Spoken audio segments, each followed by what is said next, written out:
Bonjour à tous, j'espère que vous allez bien, ici DinoRaptor pour cette nouvelle vidéo YouTube et aujourd'hui on va réagir à la liste de Didier Deschamps à froid évidemment parce que je vous cache pas que hier, si j'avais réagi hier à la liste, je vous cache pas que j'aurais mis des petits taquets à Deschamps parce que concrètement je comprends pas ses choix donc.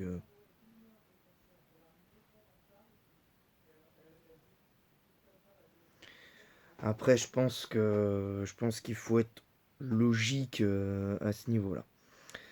Donc évidemment, je vais vous donner mon avis poste par poste et après, je vous donnerai un avis plus général sur la liste. Et on va démarrer par les gardiens de but, Alphonse Areola, Hugo Lloris et Steve Mandanda. Alors, Lloris Mandanda, on va commencer par cela. Lloris, c'est logique malgré tout pour moi parce que ça reste un taulier de l'équipe de France. Même s'il est un tout petit peu moins bien avec Tottenham, c'est quand même celui qui maintient son équipe qui maintient son équipe sur les rails. Bon, je crois pas qu'il ait joué en Carabao Cup, il me semble. Je pense pas qu'il ait joué. Je sais plus. Mandanda, moi, ça me paraît logique au vu de la saison qu'il fait avec le Stade Rennais. Même si j'aurais préféré qu'il reste à Marseille et que Paul Lopez parte, parce que pour moi, Paul Lopez, malgré tout, c'est toujours pas l'assurance touriste, même s'il est un peu meilleur cette saison. À la limite, tu mets Paul Lopez numéro 1, tu mets Mandanda numéro 2 à l'OM. Mais bon, c'est comme ça. C'est comme ça. Areola, moi par contre, je comprends pas parce que.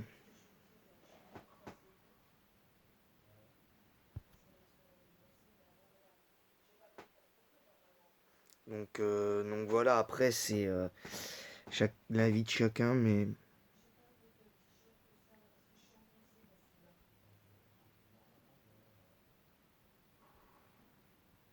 donc on verra un petit peu le truc. Enfin bon, pour Areola, moi je comprends pas trop parce que pour moi c'est pas un bon gardien du tout pour moi Alphonse Areola parce que en équipe de France il y a lors de la première édition de la Ligue des Nations, il avait fait un super match contre l'Allemagne, il nous avait maintenu à mort et on avait fait 0-0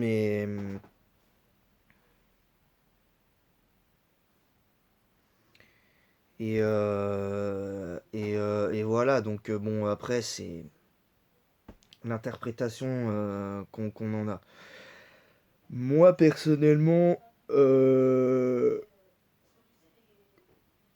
manière générale, sur les gardiens, je trouve que prendre trois gardiens, pour moi, c'est pas ça, je trouve que ça sert à rien. Parce que moi, j'estime que deux gardiens, c'est largement suffisant. Voilà. Et tu prends, à la limite, tu rajoutes un défenseur en plus ou un milieu de terrain. Moi, je rajouterais plus un milieu de terrain supplémentaire. Et tu prends deux gardiens. Voilà, moi je pense que je ferai comme ça parce que je trouve que en général le troisième gardien il joue jamais. Et pour moi, pour, pour moi ça, pour moi ça passe pas trop. Voilà. Dans les défenseurs, on a donc les frères Hernandez, Kipembe, Konaté, Koundé, Pavard, Saliba, Upamecano et Raphaël Varane. Concernant les frères Hernandez, au niveau du poste des défenseurs, pour moi, il n'y a pas débat. Clairement, c'est les défenseurs indispensables de l'équipe de France. Je pense que je pense qu'on aura quand même au moins deux systèmes qu'on pourra s'adapter, potentiellement repasser à trois défenseurs si tu fais rentrer Théo Hernandez sur le terrain. Parce que à 4, À 4, ça me paraît compliqué. Moi, je maintiens que Pavard est meilleur dans un rôle de piston. Donc, parce que avant les derniers matchs qu'on fasse avec la défense à 3 pendant la Ligue des Nations, Benjamin Pavard dans ce rôle de piston, il était un peu meilleur. Bon, après, cela dit, dans une défense à 4, il est pas vilain. Pavard, c'est juste que offensivement, il apporte pas autant en rôle de piston qu'en rôle de vraiment de latéral droit, alors que c'est pas vraiment son rôle, quoi. Donc c'est un peu dommage.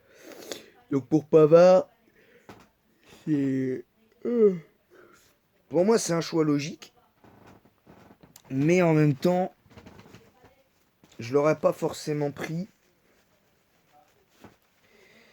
parce que je l'aurais pas moi personnellement, je l'aurais peut-être pas pris parce que concrètement, on sait pas moi je trouve que physiquement, il a souvent beaucoup de balles, il donne beaucoup malgré tout. Même quand il est pas bon, il essaye de se donner à fond. Et je trouve que des fois, là, entre la 65e et 75e minute, dans un match, il est souvent très vite fatigué. Donc j'espère qu'il pourra enchaîner 90 minutes. Après, au niveau des interrogations, pour moi, c'est Kipembe et Varane. Kipembe qui revient de blessure. Varane qui, lui, a amorcé sa rééducation à Clairefontaine. Enfin, son processus de guérison à Clairefontaine. Moi, j'ai une petite interrogation. Alors, même si je suis rassuré en défense, sur le plan défensif, d'avoir Varane. Parce que c'est le leader de cette défense. Et je trouve que c'est là où j'ai une interrogation pour Kimpembe. C'est que si Kimpembe joue, mais que Varane ne joue pas lui, par exemple le premier match, Kimpembe sans Varane, je trouve qu'en équipe de France, c'est pas l'assurance touriste parce qu'en fait, quand il y a Varane à côté de lui, Kimpembe, il a pas vraiment, il a moins ses sauts de concentration. Il est moins dissipé, il est plus vraiment sous l'impulsion de Varane, il est vraiment là, quoi. Il met de l'impact avec Varane en défense et ça, je trouve que c'est pas trop mal. Pour ce qui est de Koundé, moi je l'aurais pas pris parce que moi je comprends pas la venue de Koundé concrètement parce que Koundé avec le Barça c'est pas fou, hein, je suis désolé, c'est vraiment pas fou. Et les autres youtubeurs qui ont commenté la liste qui disent que Koundé ça paraît logique parce qu'avec le Barça le Barça peut-être voilà ils sont leaders du championnat et ok peut-être admettons. Moi, je trouve que Koundé, c'est pas terrible au FC Barcelone. C'est pas génial, vraiment pas génial en équipe de France. Pour moi, il apporte rien en équipe de France. Alors, cela dit, je dis pas que Koundé est un mauvais joueur. Mais par contre, j'espère que pour cette Coupe du Monde-là, ça va le galvaniser. Et voilà, parce que même si je reconnais que pour Koundé et d'autres joueurs, c'est un rêve de participer à cette Coupe du Monde. Et souvent, certains joueurs, on les voit, ils sont complètement paralysés. Et d'autres se galvanisent. En espérant que le deuxième joueur que je vais vous citer, Upamecano, comme Koundé, ça va les galvaniser et qu'on va avoir un excellent Upamecano, un excellent Koundé. Je dis pas qu'ils seront parfaits sur le terrain, je leur demande pas d'être parfaits, mais que dans leurs interventions défensives, ils soient présents, ils font pas qui se mettent pas en difficulté tout seuls, qui paniquent pas, qui croient en leur chance. Et voilà, parce que sinon, moi je regrette, mais au niveau des défenseurs centraux, par exemple, au niveau de la charnière centrale, si tu mets Koundé et Upamecano, par exemple, ou même au poste de latéral, si Koundé il est pas performant, c'est même pas la peine. Et si au niveau de la défense centrale, Upamecano il est pas performant parce qu'il est associé à Théo Hernandez, enfin à Lucas Hernandez, ou Kimpembe, ou même Saliba, je vais pas vous mentir, tu vas cirer le banc. Voilà. Donc voilà. Alors au milieu de terrain, par contre là je vais mettre fin au débat tout de suite parce que les gens comprennent pas le débat Verretou sur le cas de Guendouzi et Verretou. Je vais mettre fin au débat direct. Je vais vous le dire honnêtement, je vais mettre fin au débat parce que vous aimez pas Guendouzi, on va tout de suite mettre les pieds dans le plat. Guendouzi, Verretou, et on finira sur les 4 derniers joueurs Kamavinga, Youssouf Fofana, Rabiot et Tchouaméni. D'ailleurs je finirai par Rabiot. Guendouzi, pour moi, il mérite sa place en équipe de France pour la simple et bonne raison qu'il apporte une certaine grinta, son énergie et son envie de se donner à fond pour l'équipe et tout ça et tout. Alors ok, il joue à l'OM. En ce moment, l'OM, c'est pas non plus très bon depuis la défaite cruelle. Avant la défaite cruelle face à Tottenham en Ligue des Champions, c'était pas vraiment ouf. L'OM dans sa globalité, et même lui, il n'était pas voilà, il n'était pas dans. Il était pas génial. Mais Guendouzi, c'est un joueur qui peut t'apporter en doublure de. Parce que pour moi, je pense que le milieu de terrain titulaire, ça va être Rabiot, Chouamini. Vu qu'on va, d'après Deschamps, jouer dans une défense à 4, ce sera sûrement pour moi la meilleure formation. Ce serait un 4-2-3-1 ou un 4-3-1-2. Mais dans tous les cas, c'est Rabiot, Chouamini et éventuellement Kamavinga. Parce que Guendouzi, pour moi, ce sera plus un remplaçant avec Verretou et Fofana. Vraiment, peut-être par exemple Fofana, Guendouzi, Verretou pour le match des coiffeurs. Vous voyez un petit peu le truc. Moi, je le vois comme ça. D'ailleurs, à la fin de la vidéo, je vous donnerai ma compo pour le match face à l'Australie et vous comprendrez pourquoi je mettrai ces joueurs-là. Et évidemment, on se basera sur ce qu'a dit Didier Deschamps, c'est-à-dire avec la défense à 4. Moi, Guendouzi, pour moi, il mérite sa place. Comme j'ai dit, il mérite sa place en équipe de France parce qu'il apporte une certaine énergie, une certaine grinta, une rage de vaincre qu'on a perdu à l'Euro. Et grâce peut-être à l'envie de Guendouzi, à son état d'esprit et même à Rabiot qui a beaucoup changé à ce niveau-là, que j'avais beaucoup taclé ces derniers mois et même avant qu'il revienne en équipe de France. Franchement, Rabiot, moi, il me fait plaisir. Moi, il me fait plaisir. Dans l'état d'esprit, je pense que son arrivée à la Juve lui a fait du bien. Son entraîneur à la Juve, Allegri, lui a fait comprendre des choses. Et quand tu vois que même Matuidi, qui est un ancien de la Juve, avait compris ce que c'était que le travail au très haut niveau à la Juve et tout, bah voilà, donc Rabiot, il a enfin compris ce que c'était le très haut niveau. Et visiblement, même quand la Juve est pas bien, lui, il arrive avec d'autres joueurs à porter son équipe. Et ça, c'est très bien. Voilà, franchement, c'est très bien. Voilà. Verretou, par contre, là, je vais mettre faux débat, même si moi aussi, je comprends pas ce qu'il vient faire là. Verretou avec l'OM. Il est bon, Verretou. Il est bon. C'est juste que le gars, je dis pas que c'est un excellent joueur, c'est un bon joueur de Ligue 1, mais sans plus. Mais Verretou, quand il joue avec Valentin Rongier, et c'est peut-être là où moi j'aurais peut-être essayé Valentin Rongier, parce que lui aussi il apporte de l'énergie, de la grinta au milieu de terrain. Mais je pense que Verretou, il peut apporter. Justement, parce que si on joue dans un milieu à 3 par exemple, même à 2, dans un 4-2-3-1, tu mets Verretou, Rabiot, ou Verretou Kamavinga, ou même Fofana Verretou, ou jouer avec Guendouzi au poste de sentinelle, là t'as quelque chose. Là t'as quelque chose. Après voilà. La seule interrogation que j'ai pour moi, c'est Youssouf Fofana, dans le sens où concrètement, Youssouf Fofana, là, je vais, avant de vite faire revenir sur le cas Verretou pour mettre définitivement fin à ce débat débile, Fofana, c'était la seule interrogation que j'ai, parce que comment il va s'intégrer dans le système de Deschamps sur une grande compétition, surtout pour une Coupe du Monde. Ça va être très dur. Il sait qu'il va être scruté, Youssouf Fofana. Donc ça va être très intéressant. Alors moi, je suis content qu'il est là, parce que ces deux sélections, pour moi, m'ont fait plaisir, même si sa deuxième sélection était un peu plus dans la retenue. Mais il a été bon. Il a été bon. Mais maintenant, à voir ce que ça va donner. À voir ce que ça va donner. Maintenant, on va terminer sur le cas Verretou. Pour moi, Verretou, je dis pas qu'il mérite pas sa place. Je ne vais pas dire qu'il la mérite non plus. Mais honnêtement, je peux vous donner au moins 4 joueurs meilleurs que Verretou qui peuvent venir à sa place.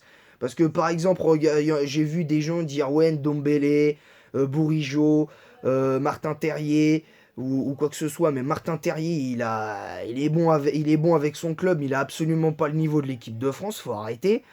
À un moment donné, faut être cohérent parce que pour moi, il a pas sa place. Pour moi, il a pas sa place en équipe de France parce que clairement, il n'a pas le niveau. Il n'a pas encore le niveau européen parce que pour moi, pour que Terrier postule à une place de l'équipe en équipe de France, faudrait déjà que sur les 6 milieux de terrain qu'on a, faudrait que Martin Terrier y prenne la place d'un des 6 au milieu de terrain. Et c'est pareil pour Bourigeaud. Alors je dis pas que Terrier et Bourigeaud sont de très mauvais joueurs, ce sont de très très bons joueurs, mais ils n'ont à l'heure actuelle pas leur place en équipe de France parce qu'ils ne pourront pas. Je les vois, je sais pas comment ils vont faire pour gérer la pression d'une grande compétition comme le mondial. Voilà, tout simplement. Au niveau des. Et donc, pour le cas de Verretou, pour terminer, arrêtez de faire du Verretou bashing parce qu'il est marseillais. C'est parce que si vous n'êtes pas content du cas de Guendouzi et Verretou, c'est parce qu'ils sont à l'OM. Je peux vous garantir que Guendouzi, il serait à Arsenal à l'heure actuelle avec Saliba, il ferait d'excellents matchs avec Arsenal. Guendouzi, tout le monde dirait il mérite sa place. Voilà. Verretou, c'est pareil, il serait encore à la Roma ou dans un autre club, UP, en Italie ou en Espagne par exemple, je sais pas. Personne n'aurait rien dit. Donc arrêtez de jouer les hypocrites sur les réseaux. Et croyez-moi, vous comprendrez. Voilà, maintenant c'est terminé pour ça. Voilà, voilà, petit tacle et petit clash parce qu'à un moment donné, c'est bon quoi. En 2018, déjà, ça avait fait débat parce qu'il n'y avait pas la présence de Karim Benzema. Mais Benzema et Deschamps ne se parlaient pas vraiment parce qu'il y avait encore le cas des. Ils devaient se défendre sur les cas Rabiot, sur le cas des réservistes et tout ça et tout. Et surtout, il y avait. euh, et surtout, il y avait le cas Benzema avec ce qui s'était passé avec Valbuena et tout. Je vais pas dire ça sur YouTube, mais vous l'aurez compris.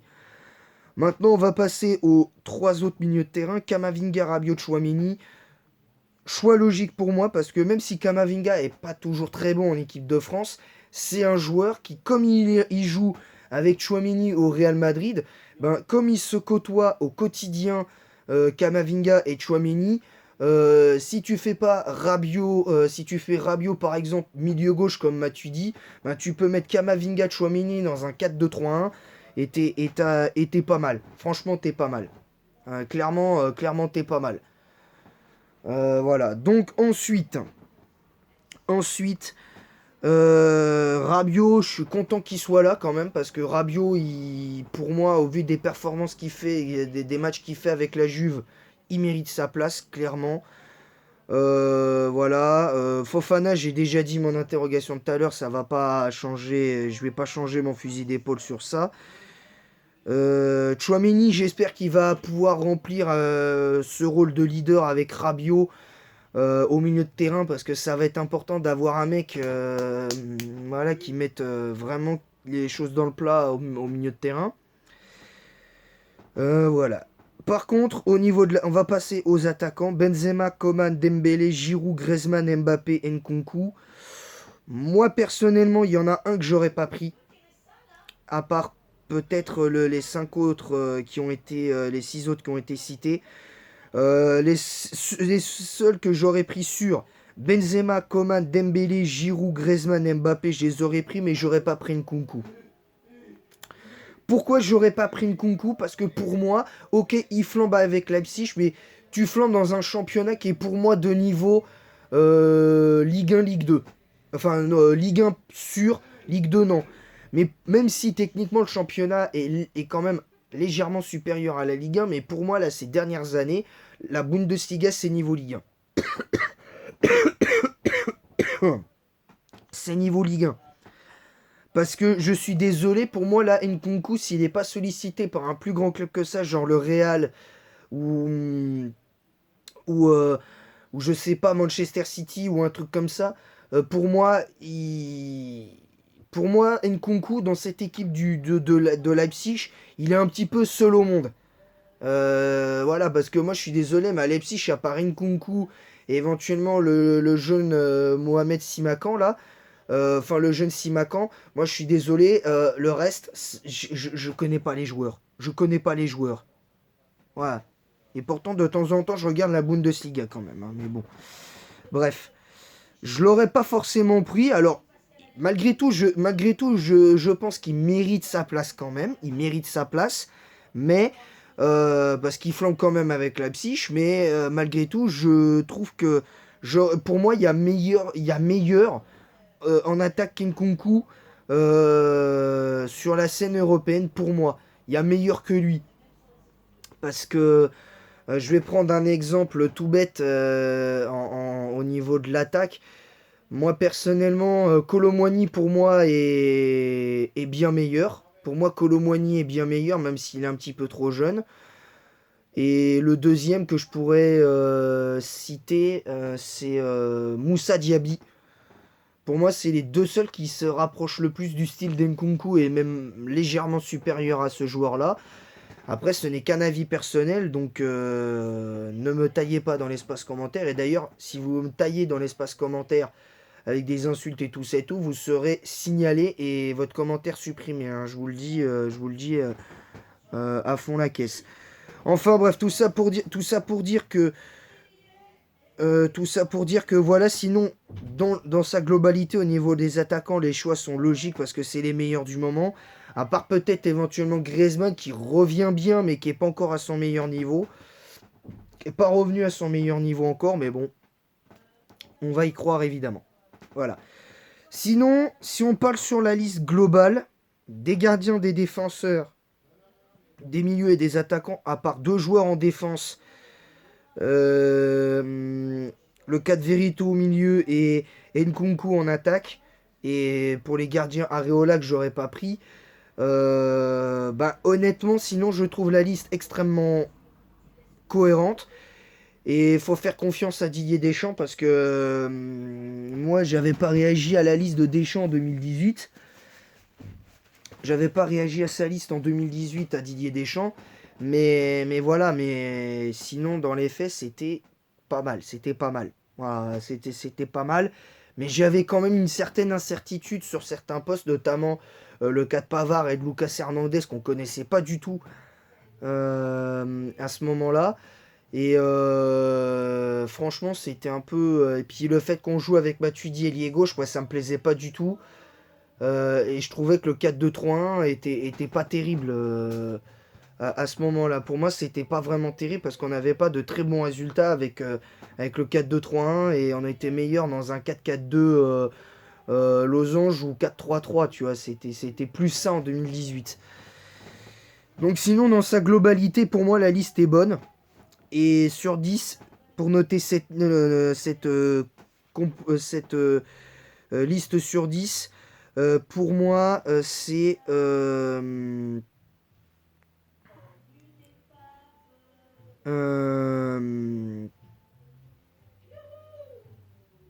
pour moi, c'est... Pour, pour moi, c'est 8 sur 10 parce que ce qui me fait enlever 2 points, ce qui me fait enlever 1 point maximum, parce que ça mérite pas de 10 sur 10, c'est le cas d'Areola, de Veretout, malgré tout que je peux comprendre, même si je trouve que vous faites du Veretout bashing sur les réseaux. Et Nkunku, malgré tout, parce que je trouve que Nkunku il flambe avec Leipzig, mais quand tu vois la qualité du championnat d'Allemagne, donc la Bundesliga qui baisse de qualité de saison en saison, c'est un peu dommage. Voilà. Donc 8 sur 10. Maintenant, on va passer à la compo, à ma future compo sur les matchs, sur ce que je vais faire, si j'avais été sélectionneur pour le match face à l'Australie. Moi, je pense que vu qu'on part sur une défense à 4, je partirais sur un 4 2-3-1 pour le premier match. Et je changerai de système sur le deuxième. Sur le deuxième match, parce que le deuxième match, on joue le Danemark et après on termine par la Tunisie. Et je vous expliquerai à mon sens. Et d'ailleurs, je changerai encore de système sur le troisième match pour pouvoir habituer les joueurs à jouer sur d'autres systèmes différents. Mais je le ferai dans une autre vidéo. Je le ferai sur les avant-matchs et tout ça. Donc là, on va plutôt partir sur un mini avant-match France-Australie et c'est tout. Et sinon, pour le Danemark et pour la Tunisie, je vous ferai ma compo la veille de ces matchs-là. Donc pour France-Australie, moi ma compo c'est Lloris dans les buts. Clairement, parce que l'Australie, c'est pas si simple que ça à jouer, même si la dernière fois qu'on avait joué l'Australie, on en avait mis 7 ou 8 dans la figure, donc attention quand même. Et puis le dernier match à la Coupe du Monde, on a eu du mal à les battre, donc va falloir quand même faire attention. Va falloir faire quand même attention. Les latéraux, Théo Hernandez et Pavard. En défense centrale, je mets Varane. Je prendrai pas le risque de faire jouer Varane quand même, dans le sens où je le ferai rentrer en cours de match pour qu'il ait un peu de rythme après. Je tenterai Kipembe, Lucas Hernandez en défense centrale. Voilà, dans une défense à 4, voilà, tout simplement. Au milieu de terrain, Kamavinga et Tchouaméni. Kamavinga Tchouaméni, parce que ça peut peut-être galvaniser Kamavinga de jouer avec un de ses coéquipiers du Real Madrid. Par contre, je ne ferai pas jouer Rabiot au premier match pour la simple et bonne raison qu'il faut avoir une force en attaque qui est importante. À gauche, Kylian Mbappé, tout simplement parce que je pense que pour moi Mbappé il n'a pas les qualités claires pour jouer au poste d'avant-centre pur. Il n'a pas ces qualités-là, même s'il devrait être en capacité de s'adapter s'il veut devenir le plus grand joueur du monde. En 10, pour moi, il n'y a que Griezmann, parce que je suis désolé, Nkunku n'a pas ces qualités-là. Je ne mettrai pas Dembélé, je mettrai Kingsley Coman à droite. Je mettrai Kingsley Coman à droite dans le 4-2-3-1, parce que je pense que Coman a beaucoup plus de qualité qu'Ousmane Dembélé. Je trouve Kingsley Coman supérieur à Ousmane Dembélé. Et évidemment, à la pointe de cette attaque, ça change pas, ce sera Karim Benzema. Parce que on peut discuter, encore une fois, je le répète, humainement parlant, on peut discuter des fois sur son comportement qu'il a pu avoir en dehors du terrain, sur ses attaques verbales envers Deschamps quand il n'était pas appelé. Même si je peux comprendre en partie sa frustration, il aurait dû être beaucoup plus subtil à ce niveau-là. Mais bon, c'est pas grave. Je mets Benzema, voilà, tout simplement. Et sur le banc, Mandanda comme gardien de but. En défense, tu gardes Koundé, tu gardes Koundé, Upamecano gros, je prendrais un groupe de 20 joueurs avec 9 remplaçants. Mandanda comme gardien de but, Upamecano, Koundé et et, euh, et Varane, évidemment.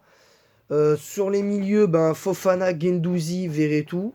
Enfin, 10 joueurs remplaçants, enfin un groupe de 21 joueurs. Fofana, Guendouzi, Rabiot, Verretou.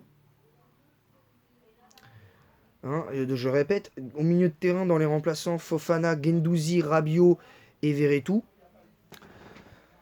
Et au niveau de l'attaque, Nkunku, Giroud et Nkunku, Giroud et c'est tout, je crois, parce que voilà, c'est à peu près tout. Donc voilà. Sur ce, moi j'ai donné donc ma compo, donc vous aurez la rediffusion, vous verrez ça évidemment pour ceux qui voudront revoir la vidéo. J'espère que celle-ci vous a plu et en attendant la prochaine, je vous dis à très vite pour de nouveaux avis sur les Bleus.